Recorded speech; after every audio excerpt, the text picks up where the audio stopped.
Touted as the home of British motorsport, Silverstone is certainly a perfect track for a legendary British Formula One car. But this is not the simple layout that existed in 1978. This modern incarnation of the track will test the drivers with its far more technical layout. We'll see who can teach old machinery new tricks as we get ready to watch round 11 of the Lotus 79 Sunday Grand Prix Series, and you'll see it all live here on the Global SimRacing Channel. Hi, I'm Joe Peak, and with me in the booth is Ryan Walker.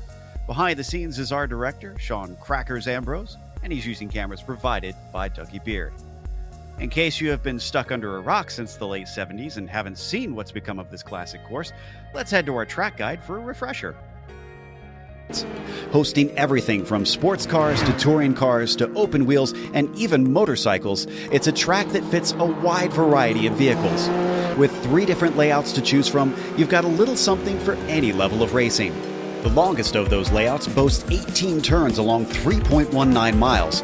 That comes out to 5.13 kilometers in metrics, so it can take a bit to get around it, even in higher powered machinery. Its main characteristics are the high-speed straights and corners and general lack of elevation change. Its most famous set of turns is most definitely the Maggots-Beckett sequence, in which anything with high downforce finds itself challenged with the rapid changes of direction.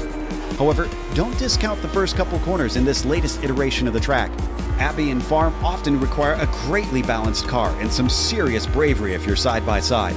Corners such as Village, Brooklyn, Stowe, and Vale see the majority of overtaking action, but in cars with less horsepower, expect the draft to offer other opportunities. The Hangar Straight is perhaps the most notorious for draft battles to erupt. All in all, this versatile racetrack located just northwest of London provides both history in its roots and action on the tarmac. The huge number of British fans that typically attend events are seldom left wanting.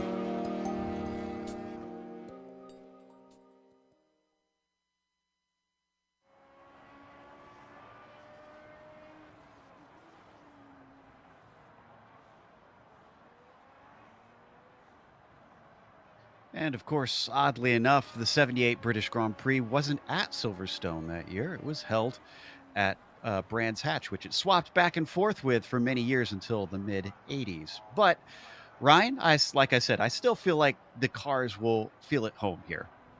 Yeah, absolutely. They will. This fantastic Silverstone track is 3.1 miles in length, and the first Grand Prix to be held here was in 1950, which is pretty much going back in eternity. And it's hosted a whole range of series from the British Touring Car Championship to MotoGP, FIA, WEC, and British GT, you name it, it's been here. And today it will be host to the Lotus 79 car. And this you've got some passing places. You've got Village, Brooklyn, Stowe, Vale, but the danger zones are going to be cops in the Maggots and Beckett section. So if you try and make a move there, it could end up in disaster. And also worth noting as well that the draft could be a major factor. So don't be surprised if you see some drivers going with a high downforce setting or even low downforce for the straights. It certainly is a very quick course. We'll test them on how you want to go with the setup. But let's look at the championship, because last round certainly made it interesting. Andy T closing back in on Oscar Regina after beating him just barely in a race-long battle there at Snetterton. Seppa, unfortunately, falling well by the wayside, and with only 2 rounds left including today, it's not looking as likely that he'll be a factor in the championship. In fact, he might be looking over his shoulder at Vani Okonga sitting in 4th, before we have, unfortunately, the poorly attended Tomasz Simon, who, despite having multiple wins, in fact, I believe the most wins of anybody this season currently, he's missed too many races, and that's why he is down in 5th. What about the team standing, though, Ryan? How is that sitting? Yeah, so the team's championship is pretty much as it stands. It's still relatively close, but I think as it stands, the Scuderia Ferrari team with Seppa, Vania Kangas, and Rotgrins have pretty much got it in the bag. And in second place, you've got the Equipe Renault Elf team with Vascalampi, T, and Pasilas. In third place, going to the Rango Arrows Beta Racing team with Frutza, Dieterk, and Herner. Fourth place is the Tyrrell Racing team with Kanitsky, West, and Williams. And rounding out the top 5 in that championship is the Essex John Player Team Lotus with Simon, Partonen, and Tuilas. And if you've not tuned in to the Grand Prix series before, well, as we mentioned, we're in the penultimate round. It's going to be 30 laps around here today. Not quite as many as the very short Snetterton that we had last week, but it's also an open setup series, so drivers can tweak the cars to their liking to try and find some speed. As we mentioned, that'll be a bit of a talking point to see who goes which direction at a track such as this. And it is a modern F1 track, which means there's plenty of paved runoff, and that means it'll be easy to rack up those incidents, which could mean a penalty, a drive-through, or a complete disqualification, depending on how naughty you are. We're waiting on the qualifying times to come in. which includes the likes of Jamie Fluke returning, who is certainly quick. Tomasz Simon currently has the provisional pole as we get our first times on the board. And Jamie Fluke is off my screen. I think he must have had a mistake. So that will certainly set him back. What about Ove Trangrade, who's just completed his first lap? Looks like he's coming onto the Wellington Straight with a 146.8 on the board. Curious to see how the likes of Gernot Friesche will do, who's been a little bit shy, Ryan, on his qualifying lately, but his race pace seems to have been decent. Yeah, it's something I noticed in the last couple of races that he's qualifying. He's not qualified up at the front. He's kind of been round about top 5, top 6 sort of area. But in the race, he just seems to come alive. So it maybe just seems to be that in the race, it just seems to be more relaxed, and he's just coming around the corner now to finish his qualifying lap as he gets a little bit sideways and he comes across the line. It's a 46.6, which puts him on the front row in second. And despite that seeming like he's way high up there, he's still 7/10 off of our pole sitter. Vanio Congas actually pips him to the front row. He's still half a second off of Tomasz Simon. Seems that nobody can touch him. We're watching Brett Wayand currently. And the number 21 car has yet to set a time as he comes through Vale. Let's see what he's got for his first time across. Is it going to be clean all the way out to the edge? And that seems to have been his warm-up lap, actually. So he's taken a long time to get out there. Hopefully he can get both of those in. Oh, and it looks like you've noted that Jamie Fluke has lost connection. Wow. Yeah, I was just looking through the chat to see if anything popped up, and yeah, he had a disconnection. So yeah, that was unfortunate for Fluke. So if he gets back into the session, he might have to start from the back of the grid. Hopefully he can get back in so that he can actually race. We're watching Tony Garcia here. And let's see what he can do for his second time. He's currently in 17th as he crosses the line. It's about 0.2 quicker, but he still gets shuffled down to 18th. So the improvement in time, if anything, only limited how many positions he lost, as it sounds like Ove Trangrade, unfortunately, has had an off track, so he won't be able to improve. Shimon also had an off track on his second one. He doesn't improve, and Andy T, awful close, 4/100ths away from Shimon. Yep, as Gernot Friesche comes across the line now, and E2 Vanio Congas comes across the line as well. And yeah, looks like most people have completed the lap. As looking at Miguel Angel Perez Fernandez coming around the final few corners, but I don't know if he might have invalidated his lap.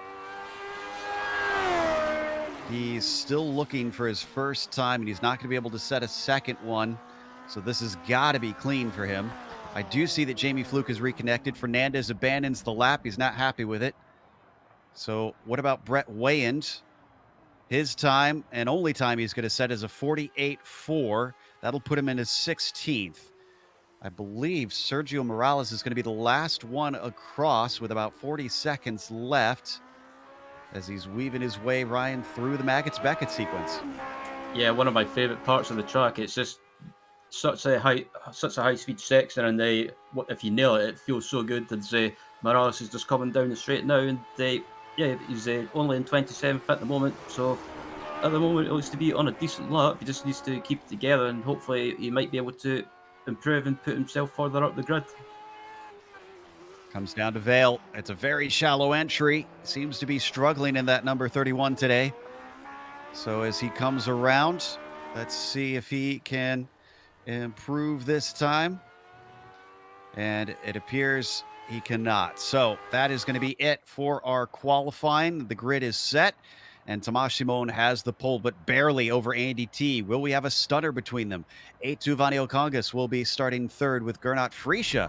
Great qualifying for him in P4. Severi Seppa starts fifth, and Steve Bycroft improving on some of his poor qualifying in recent times, starting P6. Ove Trangrade with a single lap, only good enough for 7th. Peter Koneski will be starting in 8th, followed by Paul Williams in 9th, and John Eddowes rounds out your top 10. Starting in 11th is Barry West, a great qualifying for him. Alongside him in 12th is Stephen Cross, with Benjamin Tucker in 13th. Thomas Thorpe is in 14th with Keith Ernott in 15th, Brett Wayand in 16th, Pablo El Suarez in 17th, with 18th going to Daniel Banker, Timothy Reed in 19th, and rounding out the 20th is Tony J. Garcia. Followed by the other Tony. Teolis is in there in 21st with Jean-Francois Maté in 22nd. Miguel Moreland starts P23 and Simon Meisinger in 24th. Then you've got Jason Carlo in the 25th position, followed by Reginald Greenfield in P26. We watched Morales come across good enough for 27th, and Francois Susi in 28th. The rest of them did not qualify. Fluke, Fernandez, Soyser, Coriani, and Finnegan. 33 cars out here, so it's going to be a pretty full field today. Waiting for the lights to come up, as we've just got, I believe, 2 more cars to get out onto the grid. Now 1 more, as Finnegan is going to be the last one. Simone there on the pole. You can see they will go all the way back into Club Corner. That's going to be tough, starting on a curve for those drivers. Finnegan finds his way out there, so the engines will start to rev. The lights come up. Green flag is out here at Silverstone. Simone's got a good start. T does not have a good one. He's already under attack as Vanio Congas and Freesia are on either side of him, but they're not able to get up beside him by the time they get to Abbey. They go single file. In fact, it takes a while before you get that double file back in the mid-pack. Let's see how they go through Village and the Loop for the first time, as sometimes you can get wrecks through here. So far, so good. And it looks like, despite quite a bit of a clog there, Ryan, we've got a clean start. Yeah, absolutely. Everyone surprisingly has managed to get through so far without any issues, and Thomas Simone got a great start off the line, and Andy T kind of got a good start as well, but he didn't get as much of Alonso off the line. But Andy T in this race, he just needs to think about the championship with another championship contender, Oscari Runner, not being here today. Absolutely, that's a good point, that Oscari is not going to be able to defend himself from losing more points because he's out of drop weeks at this point in the season. He's already lost his 2. So we watch them now come through Maggots and Beckett's for the first time, with Shimon leading the way, T in second, Vanio Congas in third. Vanio Congas 4th in the championship, but he's so far back, really I'm not sure that he's going to be much of a factor. Freesia pretty much just looking for pride in these final few races of the season. Not going to be champion for sure this time. Up into Stowe, all very much single file amongst much of the field. Absolutely, yeah, as they're coming into the final couple of corners now, and it's been so far so good and relatively clean, and from what I can see further in the pack, there's not been any issues either. So yeah, great start with these guys. Saw Keith Ernott in 18th, managed to get by the car of Tony Teolis. So that will put him up 1. As we continue to watch our leaders back into the Village for the second time. And I think we just had a wreck for Teolis. In fact, he's already taken a tow. That happened out of Club Corner, just goosed it too hard and found himself in the pit wall. Yeah, it's an unfortunate thing. It's easy to do around here if you push too hard around Silverstone, and I'm just watching the replay now from my end, and it looks like, oh, he just lost the rear and just hit the wall. So Fluke, for those fans of him, is out there and running. I'm actually trying to find him, see where he is on track. Oh wow, he's up to 14th already. Incredible jump up, because I believe he was down in what was about 28th or so. So lots and lots of spots in just the first 2 laps, and you can see he's already working on Torp and Tucker for 12th and 13th. Yeah, great start from the Apex Racing team driver, and it must be all those cans of Monster Energy drinks, because I know Jamie Fluke, and he's quite a big fan of Monster, so yeah, hopefully he might be hoping for a bit of sponsorship from him for next season. Well, he's got a monster run down the hanger straight himself. And can he complete the pass? It looks like he can. Torp gives way. He's not going to fight it, but he doesn't get a 2 for 1 there, as Tucker is able to duck down into the apex. Let's head back, though, to SEPA and Freesia. We got a bit of a three-way battle. Freesia in P4, Seppa in 5th, and then they're trailing along Steve Bycroft back in his ATS.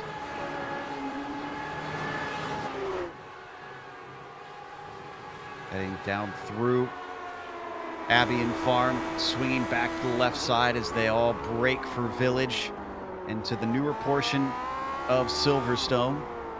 They're not too far back as well, Ryan, to Vanio Congas. I'm looking at the gap. It's only a second between them, so they could run him down potentially. Yeah, absolutely. I think these guys, I think they've pretty much or decided not to battle away straight away. Maybe just try and work together to try and catch Vanio Congas in front of them. And hopefully we can turn this in from a 3-car battle to a 4-car battle. As just up ahead, they're out of shot. Vanio Congas up ahead. And they're starting to lose Bycroft, who was slow down through Brooklands and Luffield, dropping off to nearly a second behind them as well. Up through Cops. Looks like the drivers are all clean through there, not wanting to waste their off tracks, the incident points that they can rack up here on iRacing and accrue those penalties. Unlike in Formula One, they basically have no choice, and any sort of off track does get noted, and eventually you will get punished. Onto the hangar straight, and while from this long angle it looks close, Seppa, from what I'm seeing here, Ryan, just isn't close enough to attack yet. Yeah, I think maybe Fritza is maybe using a slightly lower downforce as well, or maybe he's just able to get the better run on the exit of Maggott and Beckett's, and Seppa just about runs wide behind him. But at the moment, Fritza's doing a good job of keeping that position. Starting to pull a little bit more of a gap than what we saw earlier. It seems Seppa now 5 tenths behind, where before it was about 3 tenths. Freesia swings it down back into Village and continues to set his sights forward, thinking possibly a podium today, but based on pace, I'm not sure that a win is on the cards, because Shimon still holds about a second lead up at the very front of this field. We're going to take a look back at Fluke, who's been giving us plenty of overtaking action. In fact, he just got by John Eddowes, and now it's up to Stephen Cross and Paul Williams. Yeah, this is an amazing drive by Jamie Fluke up into 11th, 11th already from starting at the back of the pack. So he's not hanging around, and I would even go as far as say, don't rule him out of possibly finishing on the podium if he can catch up to the guys up at the front. Checking out his lap times, 49.0 for his last one, and that's with tangling with traffic. Compare that to our leader Shimon, who's in clear air, 48.4, so only 6 tenths slower. I agree. You have to wonder what's going to happen when he finally gets up to the front and isn't tussling with as many cars. And he just looks incredibly quick here through the Maggots and Beckett sequence, getting right up to the gearbox of Stephen Cross. He's looking for the exit onto the hangar straight, and he's got it, along with the tow from that number 15. Stephen does not defend, and he's going to give the inside to Jamie Fluke, the number 1, now up into the top 10 after starting this race in 29th. That is 19 positions in only 4 laps. Yeah, that's incredible. And Jamie Fluke, like I say, is probably one of the top drivers on iRacing, really quick, and they put in a great drive so far. And I think Cross realised that Fluke was much quicker and decided not to make a big deal of it.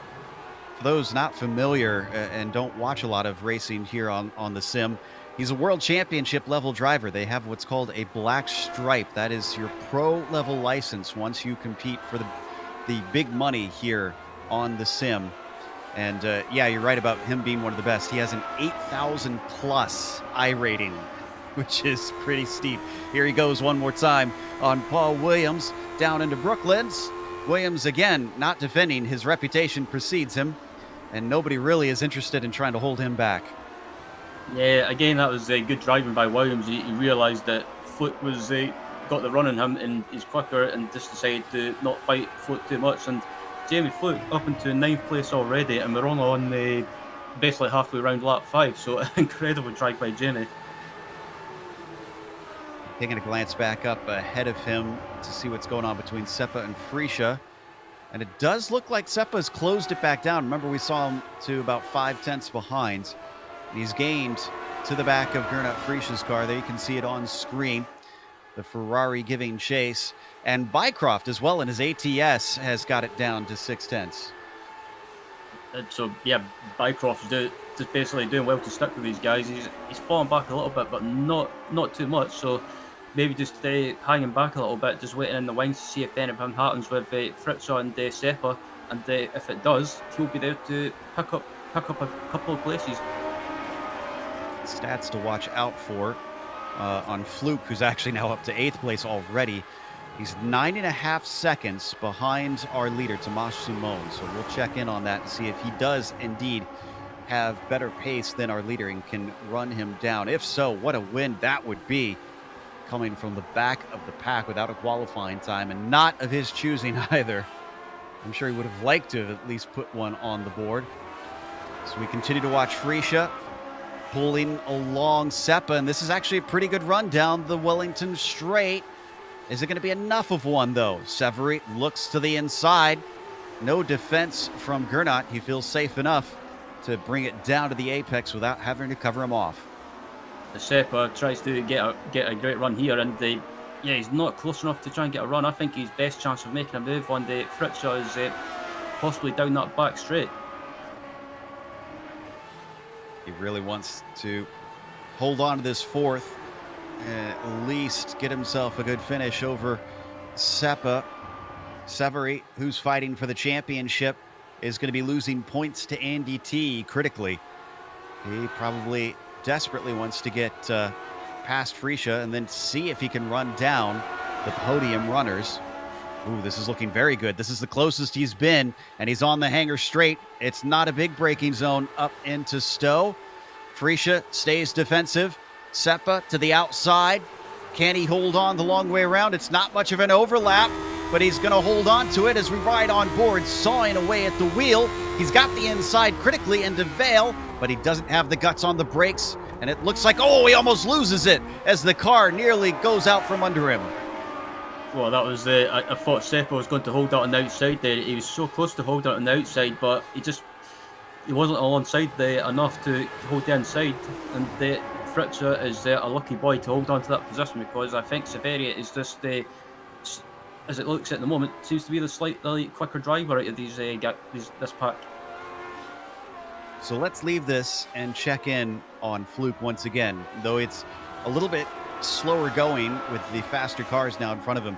He's got Ove Trangarade, and we've seen Ove race in the Lotus 49 as well here in the 79. I am anticipating this one, Ryan, because he's a good defender.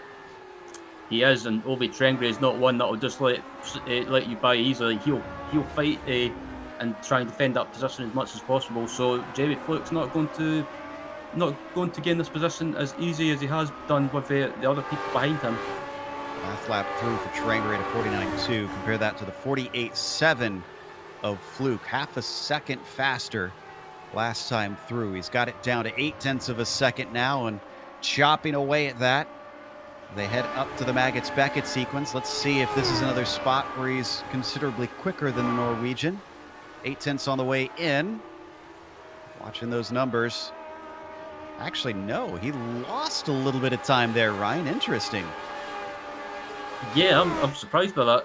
I don't know if Ove is maybe carrying kind of the same similar level of downforce as Jamie, so that's interesting that Jamie lost a little bit of time, but again, he's actually closed up this time around around this section of the track into the final few corners. Ove Trangarade runs slightly wide and misses the apex.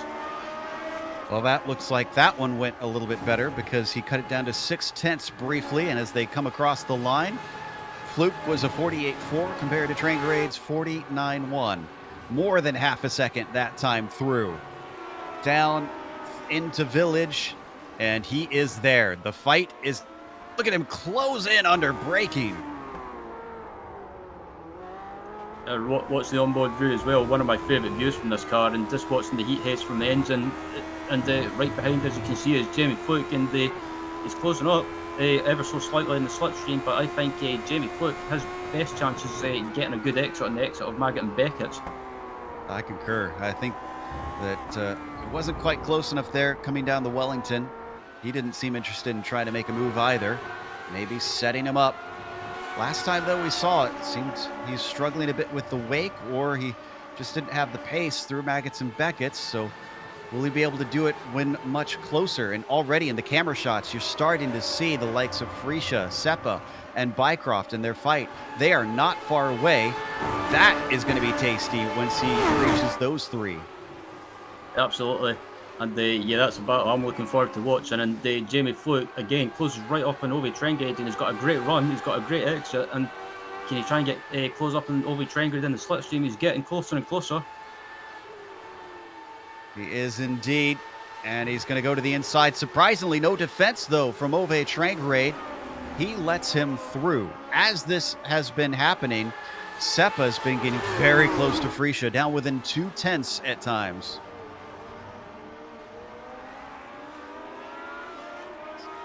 Going to watch from on board the Finn once again. Now the urgency is going to be on even more. I'm curious if he's been paying attention to Fluke and his progress. He'll see him in his F3 box at this point, Ryan. And if he has been watching him coming, you have to imagine he's got to think, I got to make this move soon. Yeah, absolutely. I think well, that's the thing though. There's a downside to looking at the relative. You start overdriving and you start making some silly mistakes and just overdriving into every corner. So he just needs to. I think if I was him, I would just focus what's in front of me, and just if Foot catches up, then that's when you start worrying. Bit of an accident farther down in the field. Stephen Cross and Brett Wayne, they're both going to be able to get going. So we'll stick with this battle here on screen. Down into Woodcote and up to Copse once again. Ooh, this is looking very good for Sepp out of here, but it's just not long enough of a straight. He gains a couple car lengths. Both of them keeping it clean and tidy. And down into Maggots Beckett's. Let's see if he can get another good opportunity to stow, Ryan. It's possible. If he gets a great run on the Maggots and Beckett's, he might be able to close up in the slipstream and get a move, try and make a move. But Seppa's really, really close now. He's closing up in the slipstream, but I don't think he's going to be close enough. He's closing in, and it comes down to about a car length between them by the time they slow up for stow. Coming around to start another lap here. And is that Fluke? Yes, it's Fluke. Oh, and behind them, a spin from Ove Trankerade, who was trying too hard. I was just going to say, he's held on to the back of Jamie Fluke, but not anymore. Yeah, that's the thing with Ove Trankerade. He's quick, but he just seems to try too hard to keep up with people. And unfortunately, he made a mistake, and they overdrive, and just he got punished for that. And here comes Fluke. Now he's starting to get some defenders as Bycroft taking an alternate line, trying to hold him back. But look at how much that's compromised him. Through Aintree and onto the Wellington straight. The door is open. Fluke's got it. He's got the speed. As they come up to Brooklands, that was a big lift. That was Steve Bycroft waving the white flag, unfortunately, and not for the final lap. So Fluke now up to 6. But interestingly, he's running about even pace, it seems, to Shimon. That gap is still at 9.5 seconds. Yeah, he's not lost too much time. He's maintaining that gap. So Jamie Fluke, even though he's having to pass people, and when he gets the chance, and he's being held up ever so slightly at times, he's doing well to keep that gap and not lose any time. So great job by Jamie. And the next car in front of him is Severi Seppa. Got a bit of a battle now that Ove has suddenly fallen backwards. He's got Peter Konecki now behind him. He didn't lose the position from his half spin, but he might here. Peter, though, struggles through the Maggots and Beckett sequence, and it looks like he's going to be denied this time. So a sigh of relief from the number 9 car, but he's got to start distancing himself from the 11. Absolutely, and Peter Konecki might not be as quick as some of these guys up at the front, but on his day, he is really quick, and at the moment he's putting Ove Trankerade under huge pressure, and I think Ove just needs to get his head back in the game and start get his focus back. Well, hopefully he can really nail it down and get some good laps in. and keep Konecki at bay. Ooh, car wiggling a little bit down into the braking of Village, though. Let's look behind them at John Eddowes in 11th with a fight going on with Thomas Torp here. As they come onto the Wellington Straight as well. Torp very close. He's going to get that nice slipstream that everybody wants down into the braking for Brooklands. Covering him off, John Eddowes holds the inside. If he can maybe get it beside him, nope, he can't. Torp could have had a shot into Luffields. He could try again later. Man, he is right underneath that rear wing. Yeah, right there on board with Torp now, and he's really close. He's right behind Eddowes, and I think I keep saying it, but the best place to make a move is on that Maggots and Beckett section on the exit. If you get a great run, and Torp is still getting really close, but I think that's where his best opportunity is. As it looks like Jamie Fluke, I mean, not Jamie Seppa. Jamie Fluke's made a move, or just about to make a move on Seppa. Yeah, Seppa tried to defend, but he found a gap. Fluke to the inside as they come up to Stowe. Seppa couldn't get past Freesia. Can Jamie Fluke instead? He certainly looks like he's got the pace. Seppa's still close behind, but he doesn't attempt to pass down into Vale. Oh, a big slide from Jamie Fluke, hustling the car. Oh, I was watching that, and I had to hold my breath there, because I thought Jamie Fluke might have lost it and maybe had a spun in front of Severi Seppa, and that would have ended up in disaster for both of them. But Jamie Fluke is absolutely on it. He is. Meanwhile, the fight between Torp and Eddowes almost changed positions. Eddowes fends him off, and Torp is still trying it. They come down into Village. Torp definitely tighter to the apex than John.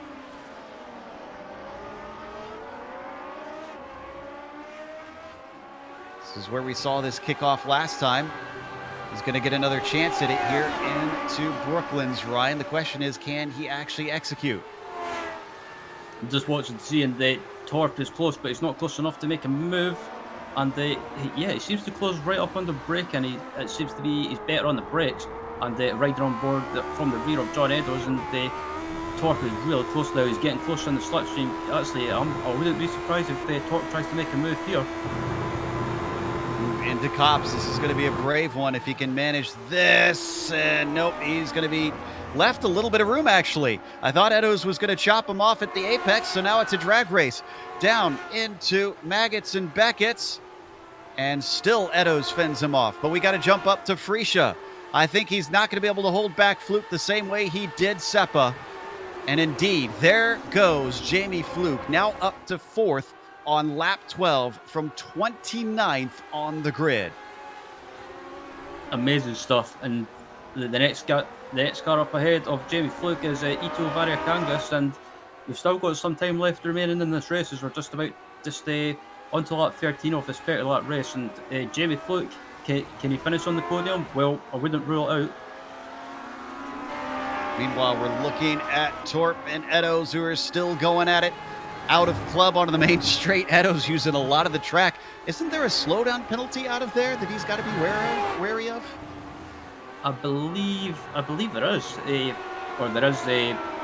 there is on some sections of the track, as well as we've just had it only if you go, that was so close. He lost it. He finally buckled under the pressure. Eddowes has to give it away. Torp, you got to give him credit. He was tenacious, and he's going to get that 11th position after trying multiple times to peel it away. Meanwhile, after the car has come through, they put their hockey masks back on and say game on. Freesia and Seppa back at it, but this time a position lower than before. Yep, these guys are still close together, and pretty much just watching in front of them. Jamie Fluke is just pulling away and leaving these guys behind, so Fluke on a mission, and it's pretty much a battle for a P5 and P5 between Fritza and Seppa, and Steve Bycroft actually still, he's not as close as he was before, but still just hanging around there in the background. Seppa's close, but we've seen this in races or in laps past here, and it just cannot get there. Almost makes me wonder if Freesia does have a little bit less wing in it. That's possible. I mean, some of these guys, they might be, like I said before, might be using lower wing for the straight, so it's a good possibility.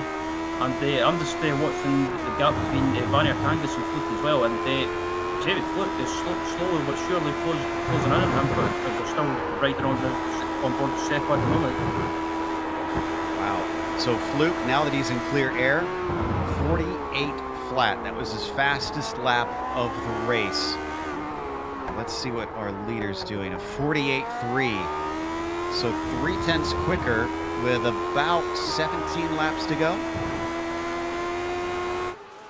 Sounds about right. And just watching the Apex Racing Team driver on screen now, and I have to say, I do like that livery. It looks really nice. Looks simple but nice. Absolutely. The UK&I driver racing essentially at a home track, trying to chase down the likes of Tomasz Simon. But first, he's got to go through T and Vani Okongas. You can see the distance he's already put between himself and Frisha, as well as Seppa. Of course, this is a single split this time, so a lot of cars out there. We haven't talked about traffic much because this is such a long lap around here. I wonder if that could play a part, if that slows up Shimon at all. You have to think, you consider last week how much traffic played a part in the battle for the lead there at Snetterton. Yeah, the traffic around Snetterton played a factor in the race, and also on the other hand, it produced a great battle between Oscari Runner and Andy T for the win. And you never know, it could happen here if you catch traffic in the wrong place. That could maybe close the gap up between the top 3 or even the top 4. So watch that number 3, who is unfortunately pretty much out of the championship at this point. Still looking to try and take win number 4 this season, if I believe my counting is correct. Of course, never count on us to do math very well here on GSRC. The closest battle, interestingly, is still here between Frisha and Seppa. This is for 5th place now, a top 5, and Seppa's actually got a great run, but he's not brave enough. He's still got half the race to go. It seems to be Seppa seems to be able to close up in the slipstream and on the braking, but again, it just seems to be a case of straight line speed, and Fritz just seems to have that advantage in regards to that, and he's doing enough just to stay in front. It's got to be frustrating for Severy. He's been working on this pretty much since the drop of the green. Started in 5th and is now down to 6th, whereas Frisha started in 4th, is now down to 5th. To come through the Maggots and Beckett sequence. This is that critical moment you keep talking about. He just loses a little bit of time there. It seems like even back in 78, the wake of the car ahead would have been just as much of an issue. It would, and I think it's just the dirty air playing a factor as well. Sometimes if you're real close to a car in front of you and trying to get back in the power, it's such you just get a little bit of understeer, and as it compromises your exit, as the Fritz in front just gets a little bit sketchy on the braking, but again, just doing enough to stay in front of Seppa. Really love watching how these cars drive since they put the latest tire model on it here on iRacing. That looks like a hoop, and it slides a lot better. That's not necessarily the fastest way, but it certainly makes it exciting, as this time it's a bit of a slide from Seppa instead of Frisha. Let's not forget that behind them is Steve Bycroft. And while he isn't threatening right now, I'm certainly imagining he hopes for them to start battling and will allow him to regain some of that time. As they're coming up to lap a back marker now as well, and that could maybe play a factor and maybe hold these guys up ever so slightly if they catch it in the wrong place. And that's one thing with Silverstone as well, back markers, you don't want to catch them in the wrong place at the wrong time, and especially through the Maggots and Beckett section, otherwise you'll just get basically held up and lose a little bit, or probably around about 2 seconds. Seppa now back to 7/10 behind Gernot Frisha. Seems like he's struggling a little bit. Wonder if those tires are getting too worn out as they go by a lapped car. Oh, and it's going to compromise the apex of Severy. Jean-Francois, unfortunately, at the wrong place at the wrong time, though he didn't do anything wrong there, just did not help the Finn. He is going to give a tow to the yellow ATS car of Steve Bycroft, who gains to about a second. Yeah, I was watching in the background, and Bycroft was being a little bit sneaky, if you like, and trying to get that slipstream, just trying everything and trying to take every advantage to try and close that gap to Severi in front of him. And Severi's, like you say, he's fallen back a little bit from the Gernot, so maybe just overdriving a little bit and kind of just maybe not overheated the tyres, but maybe just kind of just used them too much. And I think the traffic is starting to play a little bit of a factor. T was about a second and a half back, and now suddenly he's 2.7 seconds back. He even got on the radio a little bit upset with some of the back markers. So he's lost time to Shimon, which, considering Tomas's pace so far in this race, that's going to be hard to claw back. And even worse if he knows that Jamie Fluke is coming. He doesn't want to lose any time to him. Absolutely not, and they just watching the gap between Simone and Andretti now. It's up to about 2.7 seconds, and Simone at the moment is he's not really been under threat, but Andretti is not falling back as much either. So it's kind of just ebbing and flowing, and Simone's just pretty much doing what he has to do and just doing well to hold on to that lead. Now here's what's interesting. I thought that Fluke would catch up to Vanio Congas relatively quickly, and his first lap free was very, very fast, the 48 flat. In fact, he knocked out 2 of those. But since then, Vanio Congas has picked up the pace, a 48.5 and a 48.2, basically matching Fluke. Fluke having a little bit more of a struggle these past couple laps. Maybe like what you were talking about earlier, Ryan, maybe he's pushing too hard now that he's got that clear air. It's possible, as just watching Fluke now, he gets a little bit, gets a bit of a slide on there. But yeah, I think Fluke, I don't know if he's maybe just backed off slightly just to look after the tyres and make sure he's still got some left towards the end of the race, which means you can push more towards the end. But there you go, 3rd and 4th place in the same shot, and Jamie Fluke is slowly closing that gap down to Vanir Kangas, but Vanir Kangas as well doing a great job to maintain that gap. Well, he was, and then I put the commentator's curse on him. He did a 49.6, so either he caught traffic or he made a major error. And now Fluke is down to 1.6 seconds. Now, we are noticing on the cameras there's a little bit of damage on the wing of Fluke. Do you think maybe he can get that from the curbs around here? Because I know there's some tall ones. It's possible. I mean, maybe just clipped some of the anti-cuts and maybe just took too much curb. But especially Maggots and Beckett's, it's got some red curbs on the inside of the corners, so maybe if you take too much, it can damage the front wing or damage that basically on the front end. So could be a factor. Of course, these cars known for the ground effects, not necessarily the wings, but those do provide some downforce as they swing it through Maggots and Beckett's. Fluke now up to 4th currently from a 29th starting position. If you're just joining us, he failed to qualify due to a connection problem and has really climbed his way through the fields just with an impressive display of speed and racecraft. Now he's trying to get himself onto the podium as we switch back to the number 13 car. This is Barry West and a nice fight with Daniel Banker. Indeed, and Barry West, he started in 11th after having a great qualifying, so he's fallen down to 17th. So I don't know if he had a spin or maybe just he's just being careful and just playing it safe and just finishing the race. But at the moment, he's having a great battle with Daniel Banker, like you mentioned. I think Banker must have had an off or something, because I'm seeing him scored last time by his 15th, and right now he's running 17th. So he must have been overtaken. As I'm hearing Andy T getting once again, clearly out of patience here towards the end of the season, not willing to sit around with the back markers. And there you can see he's very much stuck behind one right now. The back marker gets out the way, stays out the way rather, stays wide and lets Andy through. But yeah, I can understand the frustration of Andy because he's in a battle for the championship. And he doesn't want anything to compromise it. And with Runner not being here today as well, he needs to take every advantage he can. Just try and get as many points as possible. But on the other hand, he doesn't want backmarkers getting in the way. And again, there's 12 points between himself and Rinne.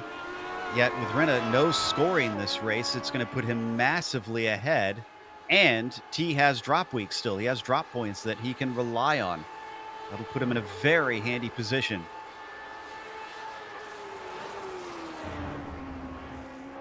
Watching T and his Renault continue on in second place. But he's 3 seconds behind.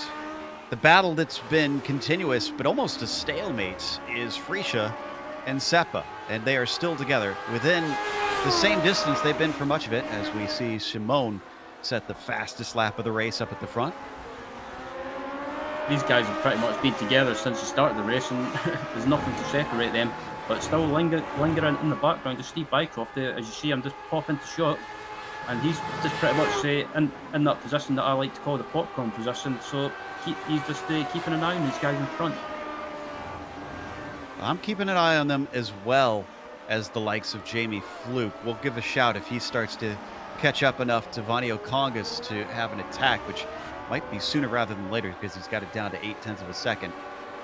As they come onto the Wellington Straight here between Friscia and Seppa. Looks like he's not going to have enough this time once again. Not sure who's showing more patience, Seppa or Friscia here. Yeah, absolutely. I'm just watching Jamie Fluke as well. He is closed there massively on Vanio Congas now, and the battle for the final step on the podium position is well and truly on. Down to 0.6 of a second. This is the danger zone. This is when we've seen Fluke suddenly fly up to the back of cars ahead. As they come through Maggots and Beckett's. They're 10 laps to go now. Right on board with Jamie Fluke, the black stripe driver. Gets it down to 0.5 of a second. Stalking that red Ferrari in front of him. It's not enough down the hangar straight, rather.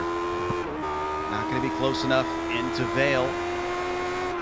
I suspect his first shot looks like it might be into Brooklands at the end of Wellington Straight. That's possible. I mean, if Jamie Fluke can get a great run down that straight, he might be able to make a move. As Thomas Simon, again, with the fastest lap, but riding on board with Jamie Fluke and just watching him with so much commitment through turn one, it's just unbelievable. Doesn't take a peek into Village. Tries to square off the loop, but that was not a good exit. And he starts to fall back.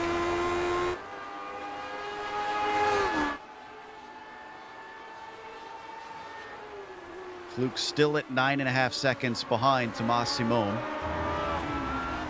His attempts at trying to run down the leader have produced nothing for many laps now, so it seems that he's just too even on pace with P1. But it seems that also a podium is very much on the cards as he closes in once again, coming up to Copse.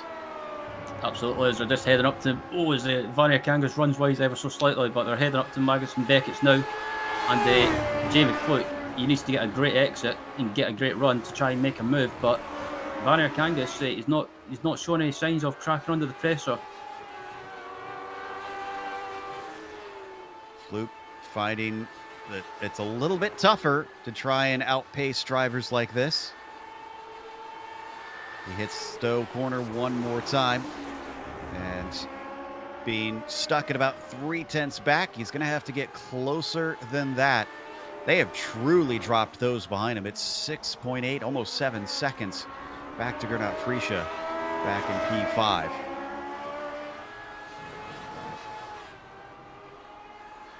As they come across the line now, and Fluke is closer, is definitely getting closer, but it's one thing as Jamie Fluke runs wide, I thought he was going to run into the grass there. It's one thing being close, but trying to make a move is another thing.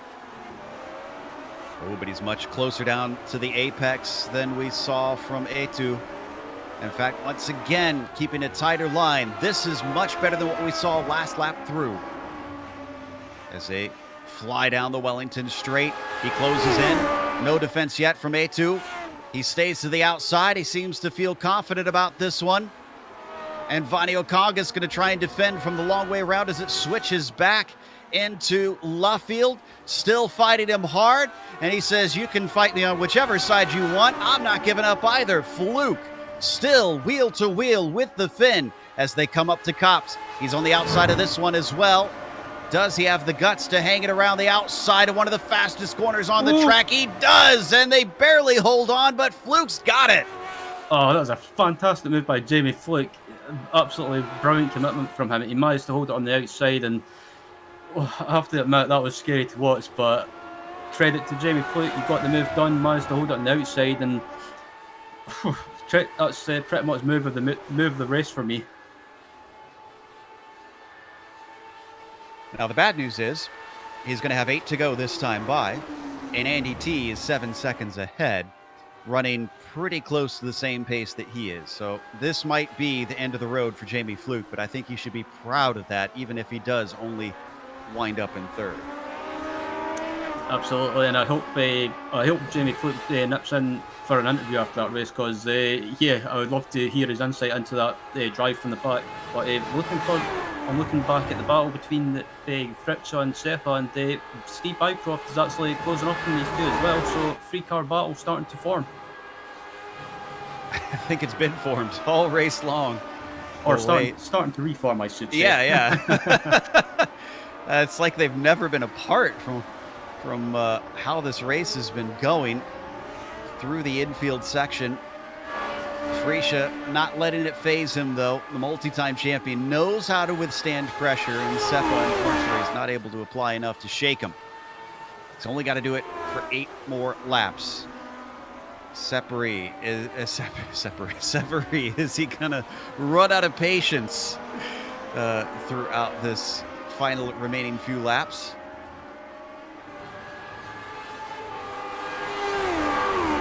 This is one of our best battles out on track. We've had some good climbers. Tony Garcia is one that has struck my attention for part of this race, up 6 spots from 20th to 14th. And he's been trying to hold off Stephen Cross.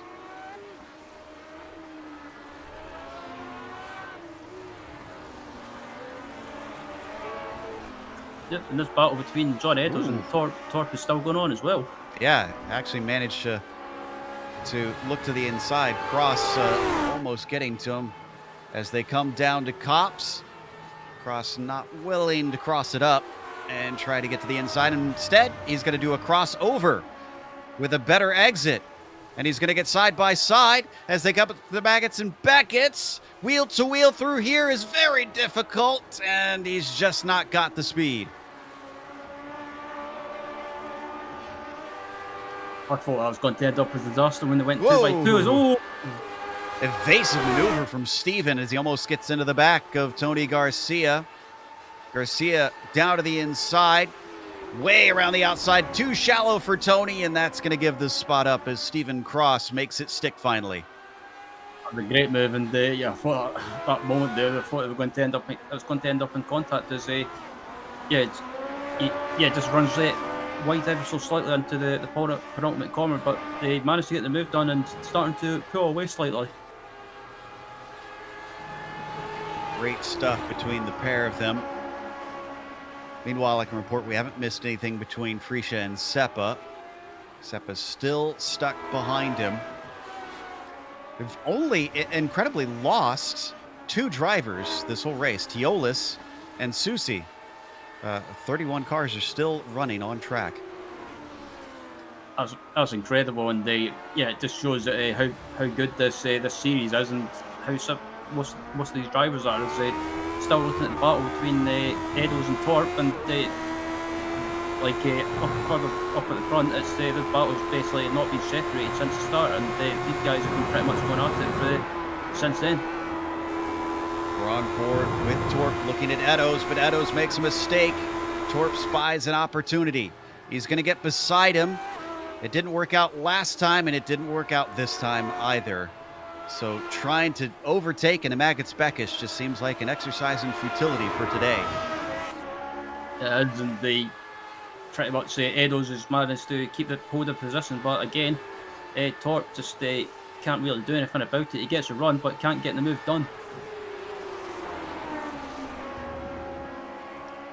So as they continue on their way around, Simone already on 6 to go. But what about Freesia, Seppa, and Bycroft? I think Vani Okong is now getting on the radio upset with some of our drivers.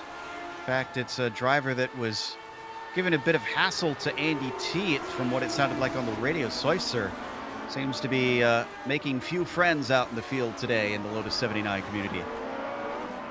Yep, and some of these drivers, it's just a natural thing with some of these races, especially up at the front.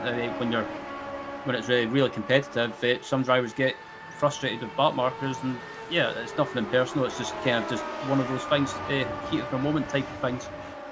Yeah, absolutely. You know, that's a really good point. Tensions are high, adrenaline is pumping, and you tend to just kind of say the things that come out when you're in a race car. So we watch the battle between Freesia and Seppa, who have been quite silent this whole race in their battle amongst one another. Not close enough this time for Seppa. Torp and Edos are actually still going at it themselves. Torp is staying right up to the back of John Edos. I wonder if he could get a good run here, if he can withstand the wake of big slides happening from John, the number 16. Unfortunately, too big. Here comes Torp. A much better exit out of Chapel is going to give him a great opportunity, but it's on the outside. He's got to complete it the long way around of Stowe. We've seen this work even in real life. Oh, and he spins it out. John Edos, unfortunately, not able to hold it together offline, and he will give up positions on top of losing the spot to Torp. It was so unfortunate for John Edos there. He was doing really well to hold on there, and unfortunately, it just looks like he lost grip in the rear end, and the rear just came round. And Thomas Torp, I think he might have been holding his breath when he was on the outside, because he must have thought it was going to end up in contact. So that splits apart that battle and leaves us now with Freesia and Seppa continually dealing with a lot of traffic. Miguel Moreland is going to be the next one up in front. We wondered if it would play a part. So far it has not, but it also hasn't split them apart.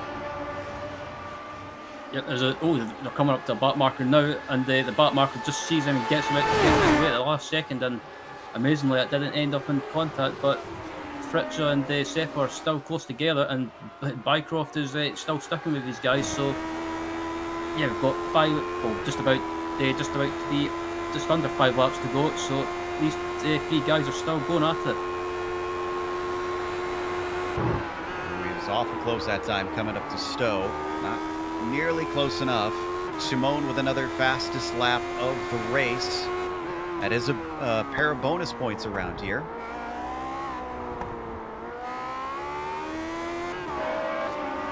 Granted, again, he is not in the championship for the overall Drivers' Championship here in the Sunday Grand Prix Series. Fluke takes it away from him, though. 46.850. About a 10th quicker than Simone's last lap.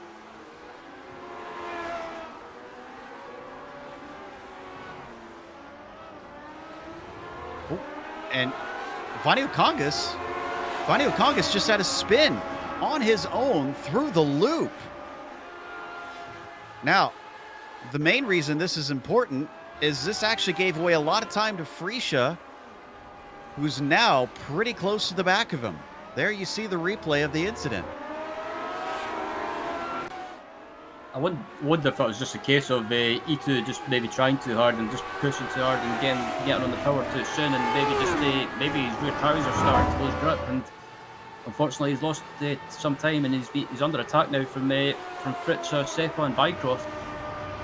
But Freesia is now sandwiched between teammates, so this is going to be difficult because Vani Okongas could easily back him up into his rival. Ooh, this is not good. In fact, he seems to be struggling enough that Seppa's the closest he's ever been.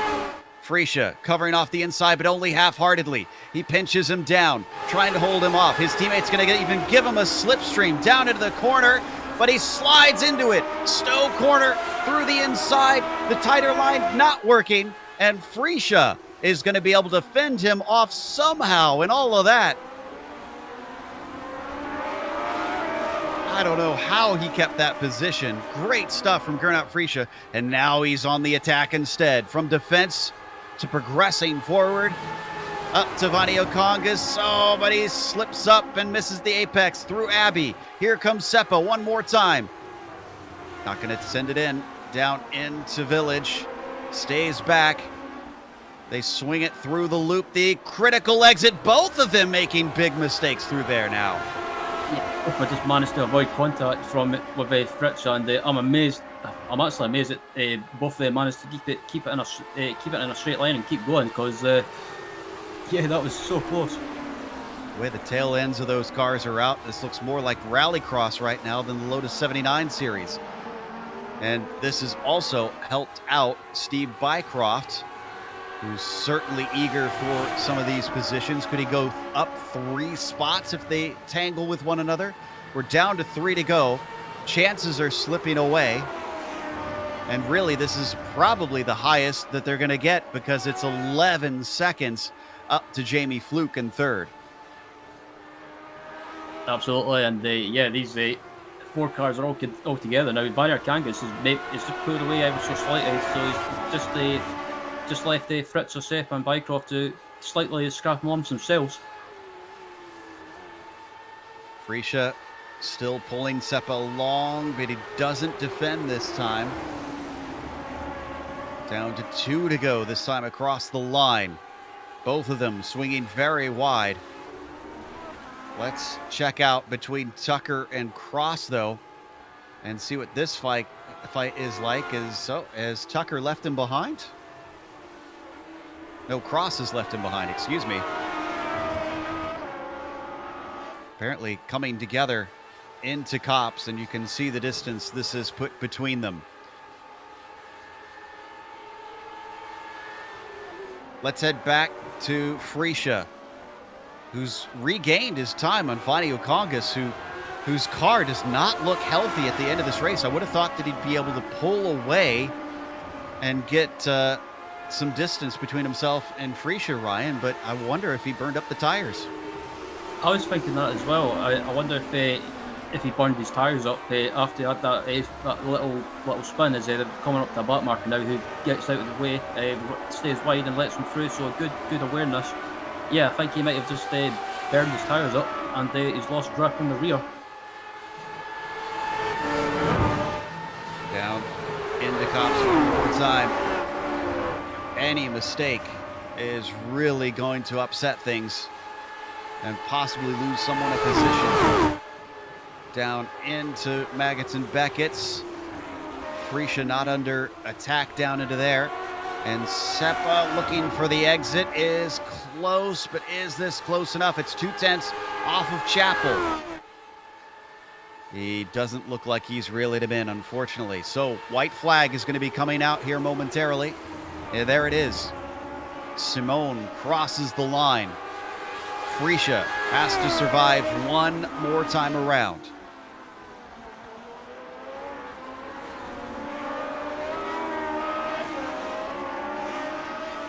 Can Vanio Congas hold it together as well? The pair of Ferraris, the bread and the sandwich of Gernot Freesia stuck in the middle. He hasn't been able to try and get to the gearbox of Vanio Congas for a couple laps now, despite having to look here or there. Down into the loop. Oh, and that time he gets a little bit close. Almost dives it in. Off the corner as well. He's not under attack from Seppa as he puts some distance between himself and the Finn, who has been a thorn in his side since the drop of the green.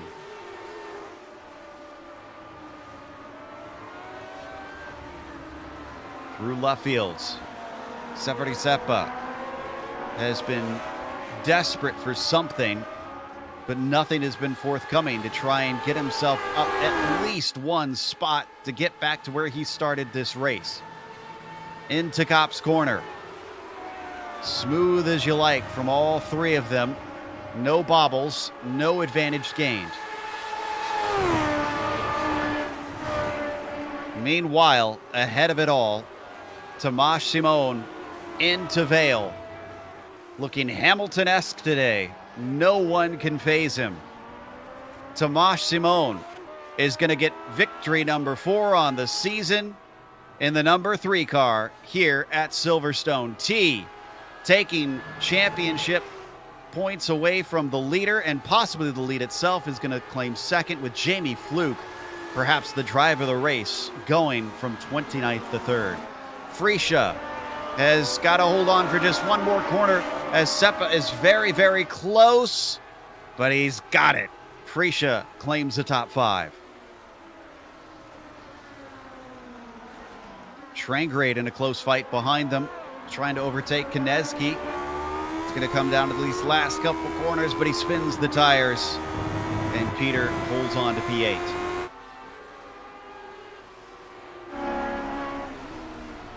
We talked about that battle between Cross, Tucker, and Eddowes. Unfortunately, that's broken up, but Cross is going to claim 12th. Tucker looks like he's going to come home in 13th, and Eddowes up to P14, having qualified 10th. So, unfortunately, a little bit of a disappointing day for him, I'm sure. That's the last of our battles as the rest of the cars trickle in. 22 are going to finish on the lead lap here today. We'll come back with the official results as well as driver interviews. Stick around because we'll have all the upcoming races here on your screen.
Welcome back to Silverstone. We just watched round 11 here of the Lotus 79 Sunday Grand Prix Series, and Tomasz Simon took victory number 4, but that's going to be a little consolation since he won't be involved in the championship hunt. Andy T, on the other hand, with his main rival of Ascarina not showing up, took second and is likely back way ahead in the front in the championship points. Jamie Fluke, who has the number 1 on his car, is the highest rated here in the field, started from 29th, not able to put a qualifying time in, and climbed all the way there up to 3rd. A2 Vanio Congas finished P4 with Gernot Frische on his tail after a mistake from A2 late in the race. Frische instead was looking behind much of this run. Severi Seppa was on his tail, but just couldn't get the straight line speed he needed to try and attack, and he settled for 6th. Steve Bycroft, similar situation, continually back in the rearview mirrors and in 7th. Peter Konietzki wound up in P8 with Ove Trangerade in 9th, and Paul Williams rounds out your top 10. Thomas Tort finishes 11th after that fantastic battle with John Eddowes, with 12th going to Stefan Prost. 13th is Benjamin Tucker with John Eddowes, and 14th after that slight spin. Tony J. Garcia in 15th, with Barry West having a decent result in 16th. 17th going to Daniel Banker.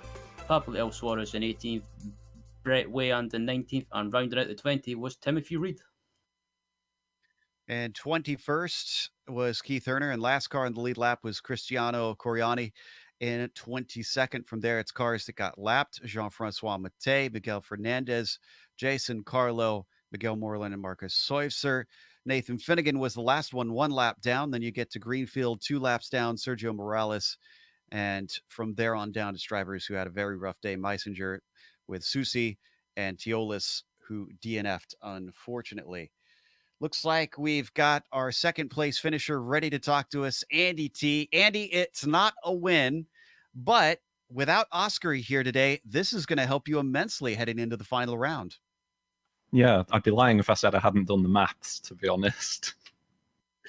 Yeah, kind of not surprised about that. How much were you paying attention to Jamie Fluke at all? Because he had an almighty run to get up to 3rd. Obviously, he was pretty close on pace to you, so by the end, it didn't seem like as much of a threat. Yeah, thank you, Sky Broadband. That helped my championship fight. But for real, though, it's such a shame because he would have been fighting with Tamash for the win. His pace was amazing, as you would expect from a black stripe. So, yeah, I'm just glad to have him driving the car, to be honest. We need more people like that driving the Lotus. Yeah, he certainly seems incredibly quick. Now, it feels like maybe the tensions of the championship and the adrenaline in the car are getting to you a little bit. We heard you a couple times kind of giving you a little bit of the business to some of the back markers. Yeah, there's only so much I can do to mention that maybe lifting on the straight is a better idea than like braking weirdly or changing your line or weaving or doing other dangerous stuff. Because, I mean, if I didn't come second today, that's my championship done. And the times it was going to happen was to traffic, which is just not good. Understandable getting frustrated out there then. But still, second place is certainly going to mean good news for you with Rinna not showing today. How are your feelings as we head to the finale next week when we go to Monza? Well, he's out of drop weeks, so all I have to do is finish ahead of him. And if you've watched A2 Vanio Kangas drive, you know how easy it is to give someone a little bump so they don't finish. That's for sure. Well, hopefully we get a clean one next week when we go to Monza. Congratulations on a podium, and we look forward to the final round. Thanks very much, guys. Quick shout out to A2 for spinning all on his own. I'll get you back one day. As A2 Vanio, or that was not A2 Vanio because that was Andy T talking to us, who was in second. In the meantime, Ryan's caught up with Jamie Fluke, who had one amazing run through the field. Yeah, the Apex Racing Team driver starting in 29th, and he's a bit of a lover of Monster Energy, and he certainly put in a monster drive to finish on the podium. Jamie, that was, how can I say it, fantastic to watch. Yeah, cheers, Ryan. Not exactly how I was planning for things to go, where I got disconnected out of qualifying after putting in the first time lap and it didn't register, so forced to start from the back. And I think I gave a previous warning to everyone in the viz, like, I apologize for any moves I'm making in advance because I wasn't pulling any punches on my way through, but it was clean all the way up through. Guys gave a load of space, and they still raced me quite hard, but it was all fair. It's good pace in the car. Didn't quite get on top of the conditions the way I wanted to, but to get back to third, I really can't be too disappointed. Yeah, I mean, it was unfortunate about that disconnection in the qualifying, but I get either way, you still put in a great drive. And what did you think of the combination? Was it one that you enjoyed? Yeah, it is one that I've enjoyed. I decided to put a bit of practice in for this and see how it would go. And I just enjoyed putting laps around here. The car suits the track really, really well. I think the last time I ran the 79 was at the old Silverstone layout. So I must have a little thing for this car around this particular circuit. But yeah, an awful lot of fun, and highly recommend anyone who fancies a go in this car around this track or anything similar with a lot of high speed corners to definitely give it a go. And yeah, you were you turned up today, and like we saw, you put in a great drive. And looking ahead to Monza next week, are you planning to race, or is it or are you planning to miss it? Well, I don't have any major plans for next week, so I might as well show up. I think it'd be good fun. Monza's again a completely different track to Silverstone, so it'll require a little bit of setup work to get this car working around there. But yeah, I don't see why I wouldn't show up next week. So yeah, I guess I'll see you guys all there. Awesome stuff. And before we let you go, anyone that you want to give a shout out to? Yeah, so I'd like to thank everyone at Apex Racing Team and Apex Racing UK as a whole for everything that they do for me and allow me to do these sorts of races as well. Also like to thank all the guys from my Twitch stream, twitch.tv/JimmyFluke, for all the banter in the Twitch chat, and the guys over in the Discord as well.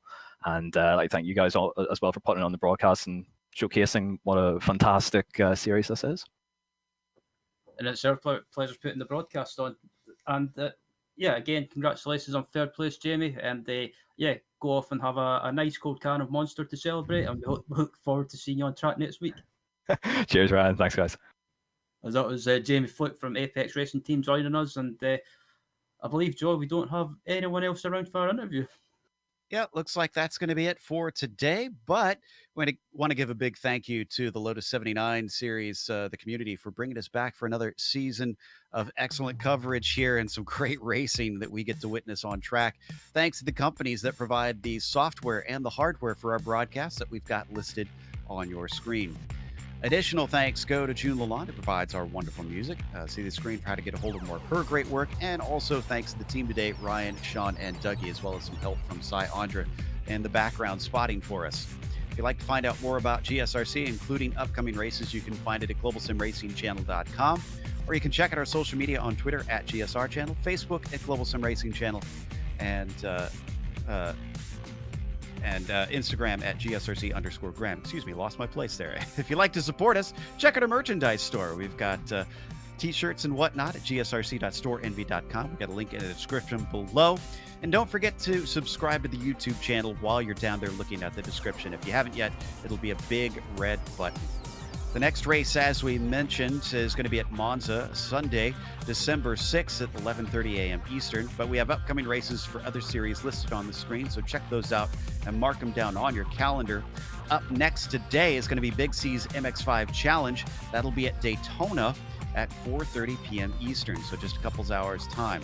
Until next time, though, race clean, race hard. We'll see you on the track.